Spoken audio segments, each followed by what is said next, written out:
We have developed speed, but we have shut ourselves in. Machinery that gives abundance has left us in want. We think too much and feel too little. More than machinery, we need humanity. We know the air is unfit to breathe and our food is unfit to eat. As if that's the way it's supposed to be. We know things are bad, worse than bad. They're crazy. Silence! The great and powerful Oz knows why you have come.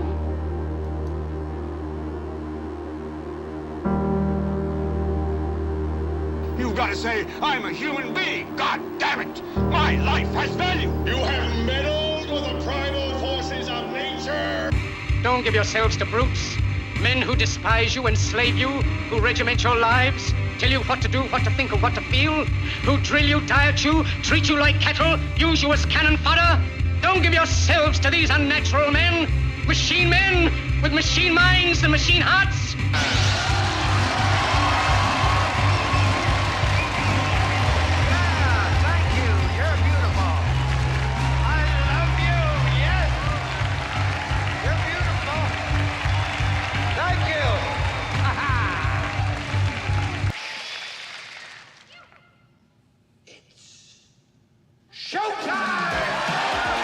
It's time to buckle up for making sense of the madness. And who loves you? And who do you love? Hey everybody, Jason Bermas here, and today we're going to be talking about a really interesting story, in my opinion, and what I think is going to be the unfortunate aftermath of someone who, I'll be very, very honest, I just learned about, but I don't necessarily think had a malice to the use of technology. And if that sounds like a convoluted intro, let me tell you what we're going to be talking about today. We're going to be talking about new music supposedly produced from artificial brains, aka organoids, derived from the genetic material of a famous composer who has been doing some really interesting, I would say, not just resonance, but electrical experiments, as you're going to see. In 1965, this guy who there's a documentary about, Alvin Lucier, and I hope I'm pronouncing that right. I've got to watch. I'm so fascinated. I'm going to watch this interview that he did 8 or so years ago. I believe he died about 4 years ago. But in 1965, you're going to see the video. He's hooked up to all these machines, and through his brain waves, he is producing this piece, this musical piece. We're talking about, again, 60 years ago doing this. So a pioneer in many respects. But the issue I have here is not with, say, stem cell technology, because aside from that video, we're going to kind of show the basics of organoid technology. I believe about 9 or 10 months ago, I reported on the fact that they now have these little mobile machines that are supposedly being programmed through organoids, which are, it's programmable biomaterial derived from human genetics, aka our quote-unquote brains. Now think of that what you will. How much hocus pocus it might be, I don't know. But essentially, I have this video from Stem Cell Technologies, which is a company out there that, basically sells these kits to, bigger companies. They utilize the technology, and I'll take you through what an organoid is. And it's been around for quite some time. Here's the issue I have, okay? And here's the rub. The more and more we go down this transhumanist path, where they're selling you on the sci-fi sexiness of you merging with machines, which we've all been indoctrinated literally my entire life. It even obviously predates my life, but just take it back to the pop culture of Star Wars and really the outright allegory of transhumanism and losing your human soul to the dark side that is Darth Vader, who becomes more machine than man. I mean, even I go to that because as a small child, that is the easiest reference for me, where it was kind of right in your face without you really realizing it because you were on this sci-fi adventure, right? Because remember, I'm born in 79. So the only one that I can remember was in the theaters when I was a kid was Return of the Jedi. And I can't tell you how many times I watched Empire Strikes Back on that downward bummer after loving the first one and watching Luke after he got his hand cut off, right, with the new robot hand and arm, right? And let's not forget, it was probably the very first imagery of an artificial vat or almost womb-like material that we see all the time now, where Luke was recovering in. So transhumanism in Hollywood has been around. Now, it's been around in Hollywood because not only has there been the expansion of science and quote-unquote science fiction writing dating back hundreds, if not thousands of years, depending on who you believe and what interpretations of languages I have no idea how to read are out there. But when we start building our industrial revolution and revolutionizing not just our manufacturing, but obviously our weapon systems, the integration into cybernetics, as it was first termed, is vast. Now, once again, as they push you into this idea that you want to merge with these things, and guys like, Elon Musk and others pushing Neuralink and the brain chip, etc., on a smaller level, they want to take genetic human tissue and integrate it into everyday products and computing as if that's the norm. So they can dehumanize us further. I don't know where or why that would be necessary otherwise, although I am intrigued by the technology. Somebody out there would like to, hit me up and tell me why. Now, at the same time, just like any technology, I think this could be used to empower and not enslave humanity, right? Stem cell technology is one of those technologies where in the very beginning, because stem cell technology was real and it's extremely beneficial to human beings, and it is somewhat, genetically specific to the individual, the big thing was about aborted fetal stem cells. And I'll never forget the Christopher Reeves episode, the one that got banned with the Super Best Friends because it had Muhammad in it. It was all pre 9/11. It was like season 5. And Christopher Reeves was still alive at the time, but he was talking about stem cell technology possibly enabling him to walk again. And he was cracking the back of the neck of like fetuses, little dead babies, and sucking them out. Well, there's so much more than the fetal stem cells. There's the mitochondrial stem cells that derive from us individual that are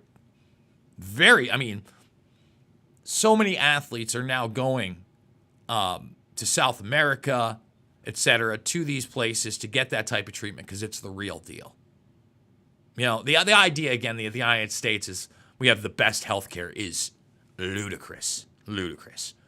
So, like I said, any of these technologies, if Organoid somehow could benefit you and I, and they don't deprave us of our humanity, and they let us live longer, stronger lives, I'm all for those things, especially if it's for the public.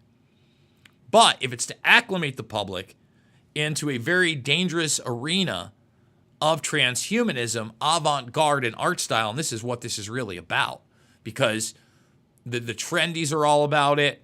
You'll see that this had like an art show. And this guy, again, he's in that world, the composer, very much amongst these people that move in circles of great influence and wealth. And remember, it might now be like 2 weeks ago, a week and a half, 2 weeks ago, when we did that video on artificial intelligence, Martin Rothblatt, DARPA. We showed the video of Rothblatt saying, hey, AI is just as much an art form as a science. That's no bueno, baby. That tells you how it will be manipulated specifically, not for raw truth and accountability and empowerment, but for narrative-driven control and manipulation. As the vast majority of things that human beings have created have been utilized by somebody, somewhere, for some purpose via that.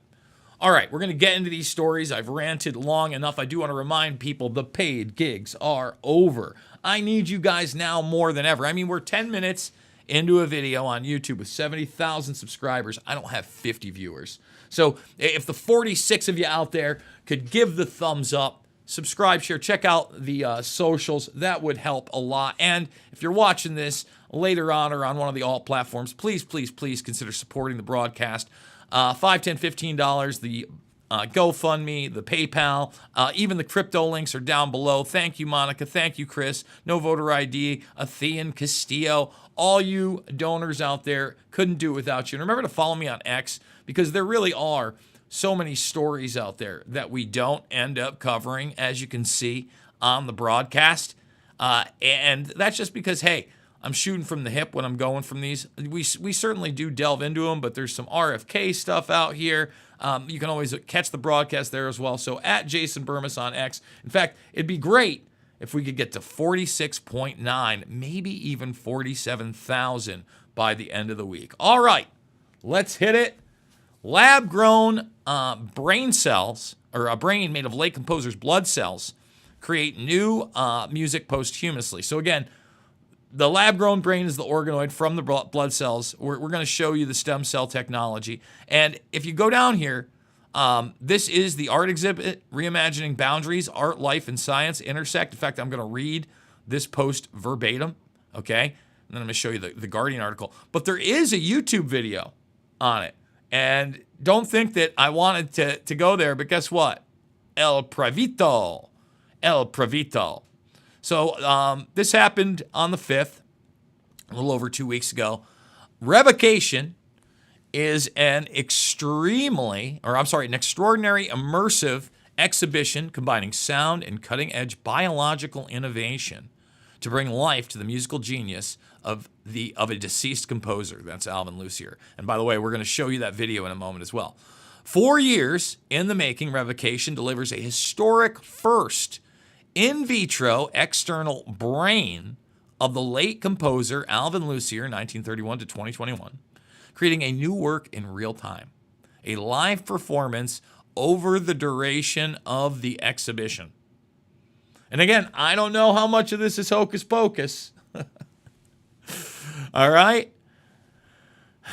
It is developed by artists Guy Ben-I, Nathan Thompson, and Matt Gangochi, with neuroscientist Stuart Hodgerts, based at the University of Western Australia, who have individually spent 25 years pushing boundaries in the biological arts. It's always about pushing those boundaries. At the heart of the installation stands a sculptural object that encapsulates the incubator housing Lucier's in vitro brain. Living outside and beyond his body, the term in vitro comes from the Latin in glass. Lining the walls are 20 large curved brass plates that are both sculptural and the source of the immersive sound environment. Each of the plates is directly connected to the neural activity of Lucier's brain. And I know some of you are thinking, Lucier, boy, it sure sounds like Lucifer. I'm not saying this guy's a bad guy. He's a very interesting individual and deceased. This is very bizarre, however. As the in vitro brain signals pulse through transducers and actuators, the sound of brass creating complex sustained resonance that fill the space with sound. Okay, so this is the Guardian article, and this is the gentleman right here. You're about to see him in 1965. Again, utilize his living brain to produce sounds. And there is actually a documentary film on the guy. No Ideas, Button Things. I watched the trailer for it. I haven't watched the documentary, obviously. But the guy's like obsessive about resonances. So let's play this clip right here.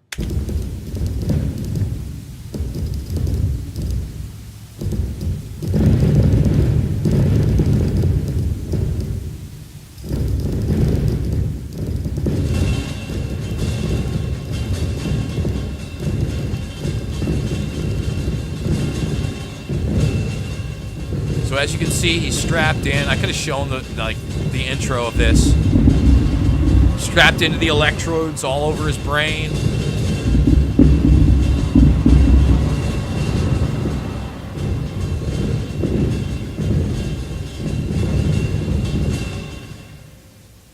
So this again is in 1965. So what I want to do now is I kind of want to take you through the baseline process, the open science, if you will, of what like organoids are. This protocol will demonstrate how to grow cerebral organoids. The protocol for generating cerebral organoids using the STEM Diff Cerebral Organoid Kit has 4 stages: embryoid body formation, induction, expansion, and organoid maturation. This protocol is meant to be used with high-quality human pluripotent stem cells that exhibit distinct borders, tight packing, and less than 10% differentiation with respect to their colony surface area. Stage 1. Embryoid body formation. Begin this protocol by preparing EB formation medium. Rinse HPSC cultures with PBS. Aspirate and replace with gentle cell dissociation reagent. Incubate for 8 to 10 minutes at 37 degrees Celsius. Transfer cells to a 50 milliliter conical tube. Prepare EB seeding medium by supplementing the EB formation medium with 10 microliters of Y27632 ROCK inhibitor. It's a 10-minute video. I'm not going to make you sit through all 10 minutes, but you get it, right? You kind of understand this technology's been around, and if Jason Bermas can go out there and get a video on a kit, it's funny because many, many years ago, I mean, not that I wasn't into the transhumanism, I was absolutely into it, and I'd realized how far they'd gone, but I didn't realize how far it had gone on the university level where I was at school, in just a decade plus. I am a beauty school dropout, but I went, I think I dropped out in like 2001, okay? So we're talking 2011-ish. And I'm talking to one of my younger fraternity brothers, Fez, and very interesting character. I'd love to know what he was up to. He kind of dropped off, but very smart guy. Biologist, was very much into biology and genetics, and was talking to me about CRISPR then and programming, and he was telling me how easy it was if you had the tools. He was a Taekwondo guy as well. So I really like this guy. And he's like, I don't think people get how easy genetic manipulation really is on a species level. Like we can do things now, and I'm doing things now that most people still think are science fiction. It's a conversation I was having now almost 15 years ago over in the Sip and Sail bar. I remember, very vivid conversation. And I was like, wow, I'm like, you actually have access. He's like, dude, he's like, everybody's getting to play with some of it. I'm like, whoa, okay. Folks, that's going to wrap this video up short and sweet. We're in and out under 20 minutes. Once again, cannot do it without you. $5, $10, $15. It keeps the broadcast alive. Love to get it up to 50 likes before we end the video completely. Please consider following me on the socials. I mean, again, let's hit 47,000 followers on X. And we're going to do a whole video on X and the suppression there and, kind of the inability to grow on platforms like that. That's definitely coming up. Check out the documentary films. A lot of people are talking about 9/11 right now. I'd love for you to be sharing Loose Change Final Cut and Fabled Enemies with people. Jason, how do you do that? It's so, look, even on the censor tube, you just go to YouTube. It might take a second to load up. We'll type in Jason Bermas here. Let's see if I come up first. I still come up first. Even my first few videos will come up and I'm not signed in. Hey, that's nice of you, YouTube.